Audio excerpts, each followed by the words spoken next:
Hi guys, I'll be reporting about capturing the concept of history with historical research.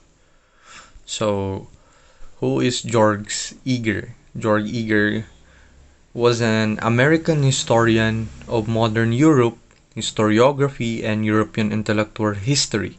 Egers was born in Hamburg, Germany in 1926. So, according to him, political scientists using historical research method approach the study of history from number of different points of view.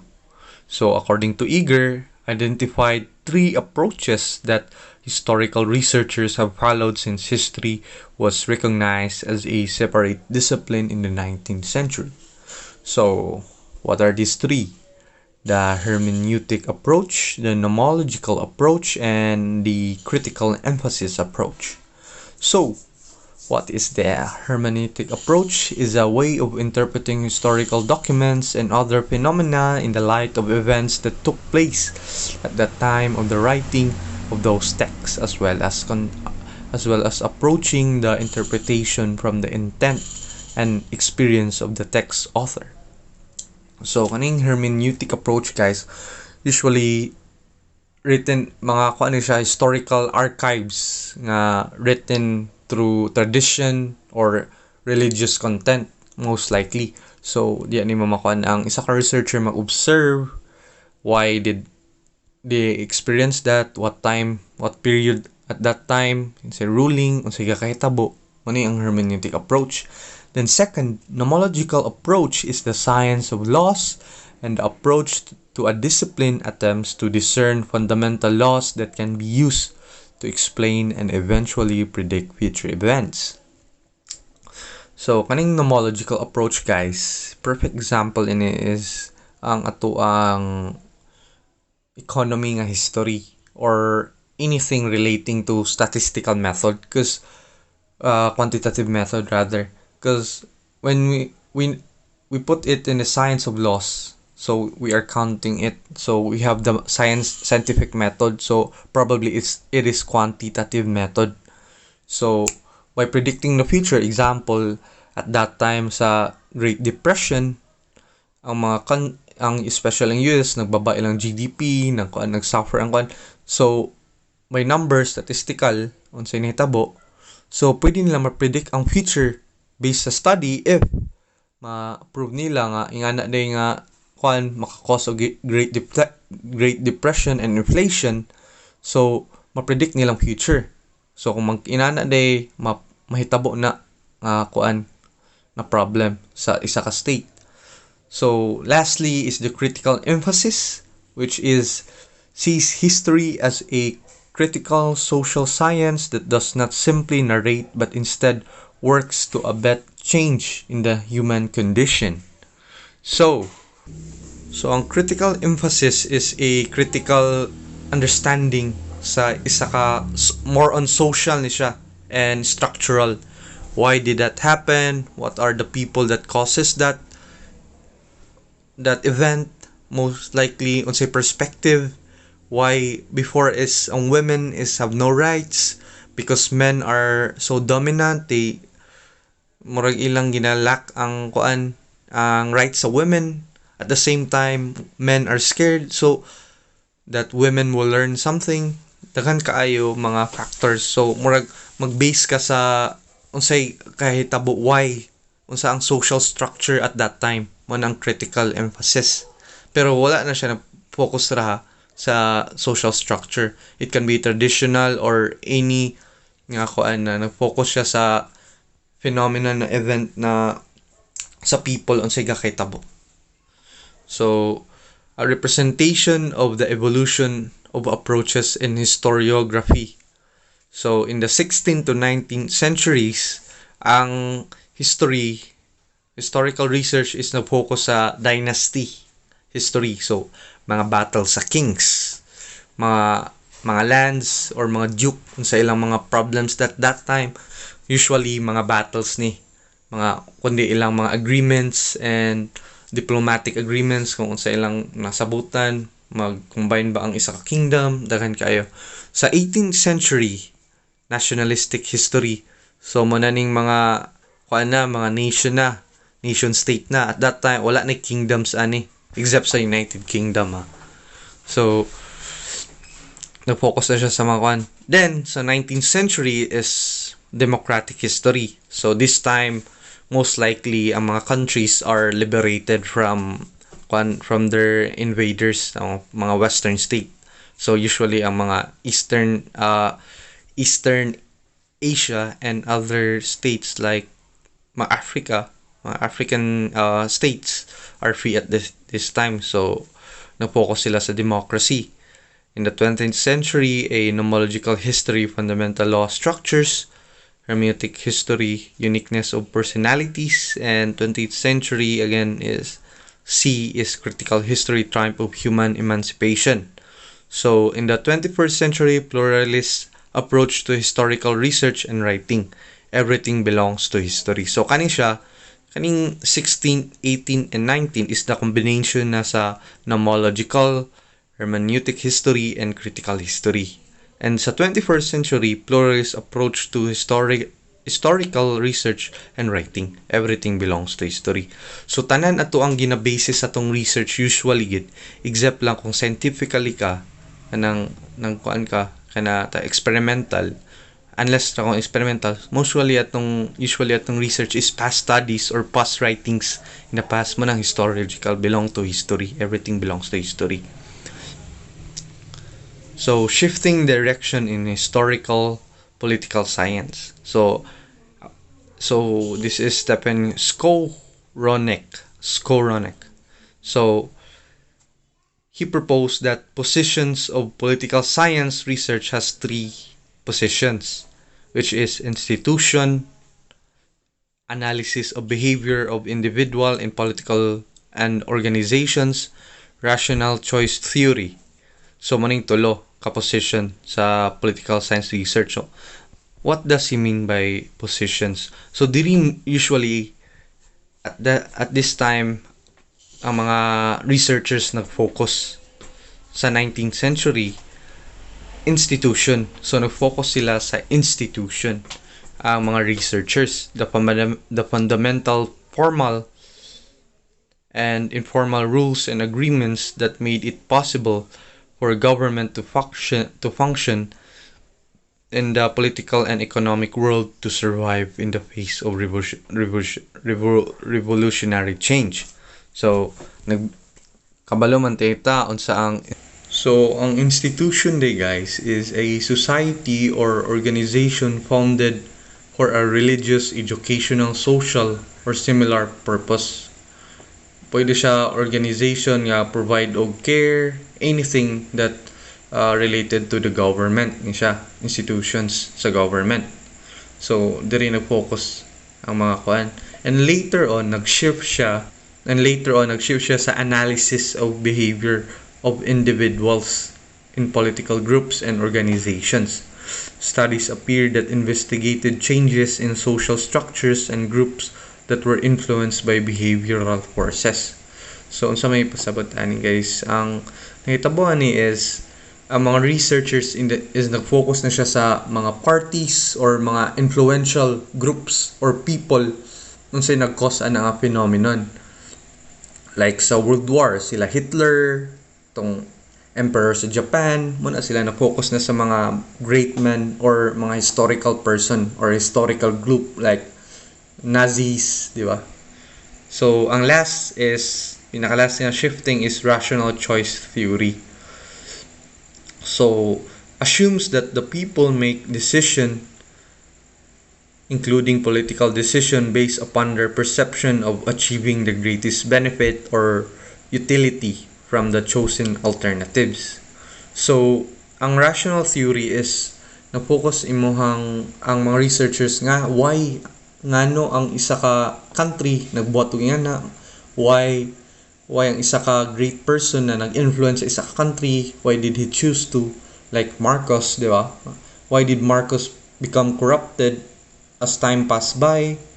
Why did Hong Kong did not like to be under the China? Nag-request sila og kanang na to 97 years of freedom like that. Unsay naka-benefit ato, unsay ilang gibot, why mga na-focus sila sa mga decision and unsa ang benefits sa ilang decision and mga flaws sa ilang decision. So, capturing the nature of political history. So, political history began with the first written records of society in the Middle East and continues up to and including to the political activities taking place today. So, ang political history is began siya sa records sa Middle East. Why Middle East? So, actually, Middle East is a imperial kanya pa na siya, continental, like it was built with kings. Usually dagan ta history dira sa mga Sanskrit na sila nga mga history. So diha ang mga kings na mga pharaohs and other nga mga kingdoms nga pwede nato studyhan and type nga historical archives nila and mga historical artifacts nga mabase nato and atong ma-conclude na Second is if history is written record of past of current events, then political history must be the written record of past or current political phenomena. So, self-explanatory na siya. Politics are social phenomena. They occur in the context of society. Some might describe political history as social history.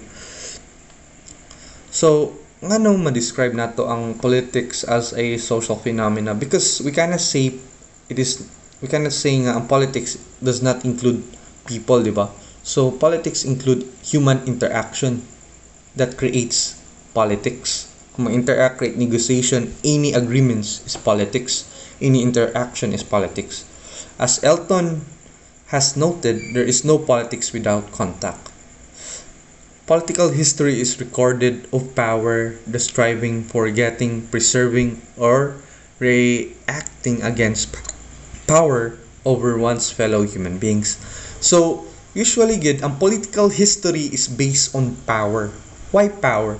So, again, politics, there is no politics without context. Usually, context is happening during sa mga power struggles or during sa mga times sa powerful person nga nag-oppress, usually nag-conquer other states, kings, famine, unsa ilang gipambuhat, and gusto nila gi-preserve ilang power. How did they preserve? Brutally ba or democratically ba? Liberally ba? Nagkuan ba? Unsa yung nakakuan?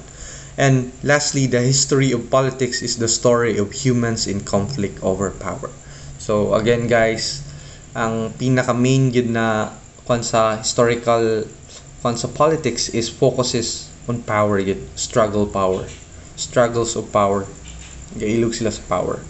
Napoleon Bonaparte, Nazis, Hitler, Spain, and other countries nga usually atong na focus atong history, di ba? So, changing focus of political history. So, focus of political history has also undergone a relatively slow process of evolutionary change in the past 200 years. So, history of political thought. The longest record of inquiry type of history reached its full stride with historical analysis of the historical treaties of Greece and Rome and may have picked the political discourse of Machiavelli.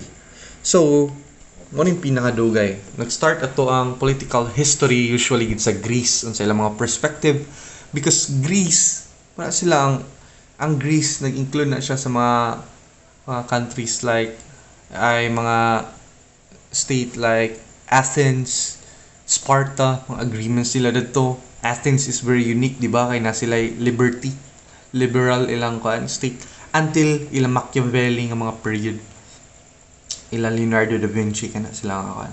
So na pangkakan din evolve na siya through democratic, diplomatic and military history. So nag-focus na siya sa ang political history, nag-focus na siya dili na sa mga Greece and other ilang ang ilahang mga teachings di na sa Greece teachings, but nag-focus na sila sa diplomatic and military history. So It focused on detailed reporting of the recorded activities of governmental institution, important diplomats, and famous military leaders. So, di rin naman gawa sila Hitler, ang mga agreements sa democratic states towards sa ilang mga ipang-conquer na developing states. Di rin na ilang kan. Si Hitler and other leaders nga nag-prevail diri that time na focus sa military. Why nag-focus nga na nag-create ang war, what causes the war, and ang last na to nga topic sa pag-shift sa evolution sa political history is constitutional and administrative history, a product of the 19th century. These topics was considered important because they help to explain the rules of the society from which they were drawn. The focus of research from attention on the stories of great men and great events to the institution that makes government possible. So at this time, nag-focus na siya sa mga studies sa state. Why 19th century? Because 19th century is, at this time, mananing time na world is dili siya totally peace, but this time is considered peaceful na. Like, nag-end ng World War II and people are recovering. Nag-focus na sila sa administration, constitutional, kung sa ipambuhat sa isa ka state. Para maasabtan nimo why it developed like that. Ang US, after that, they become so strong. China and other countries. So conducting historical research. So historical research should be a systematic and intellectually rigorous as every other research design. Historical approach takes place at the same pace, identifying a study problem and research question. Historical research occurs in 3 steps: gathering of data, the critical evaluation of the data, and the presentation of facts, interpretation, and conclusions. The historical researcher draws from the data. So, explain, say, paano siya guys, no-brainer. So, kanina, a list of steps for conducting historical political science research. So, planning the research, number 1 na, select a subject for a research o mamili ka og imong topic. Then, define the subject more precisely, identify the key themes, set research objectives, prepare timetable for completion of the project. So, to guys. So, dirita pod sa gathering and interpreting data. So, prepare a draft outline of the paper and so on. Ang last na din buhatan is writing and presenting the findings. Dili na ka magkuhan sa imong draft. Write the final draft, type the final draft, incorporate the changes and alteration. So, unsay mga kuhan sa to ang mga changes na gusto sa to instructor atong ipa-check, edit the types of draft. It must be sent to the publisher. It produce published book, check the page of proof, prepare an index from the set of pages of proof, and congratulate yourself on the task well done. Manakag thesis. Good luck. So there are 3 types of case study. It can be intrinsic case studies, instrumental studies, collective studies. So what is intrinsic case studies? Done when the researcher wants to provide a better understanding of the subject case itself. So intrinsic study is nagdig deeper siya ayo sa subject unsay nakuan. Ang instrumental studies used to gain greater insight into a specific issues. Collective studies is a multiple case design in which group of individual is studied together because it is believed that they can contribute to a greater understanding of the phenomenon. Kani siya nga case collective studies guys is mag-compile kag mga other studies nga collectively para mas mag-gain nimo mag-link to nga mga studies para mas mag-gain nimong deeper understanding towards your studies. So kailangan nimo sila. So 5 purposes for case studies. When the researcher wants to establish a theory or theories, to test theories that already exist, to identify previous conditions or that led or contribute to a phenomena. When the researcher wants to establish the relative importance of those contributions and conditions, and the fifth, to establish the fundamental importance of the case with other potential example. So, if ang researcher purpose sa case study is mag-create siya yung theory, so, ang pwede po na example sa case study is reason purpose niya is yung i-test ang mga theory kung tinuod ba to, and imong i-identify ang previous conditions sa phenomenon, and the fourth, researcher establish relative importance of the contributing condition. So unsay importance ato, and atong research unsay ilang benefits sa both, and sa last is to establish fundamental importance of the case with other potential example. So unsay kanila linkage nila nga nag-create sila ana, so naka-create the conclusion. So that's all guys, thank you.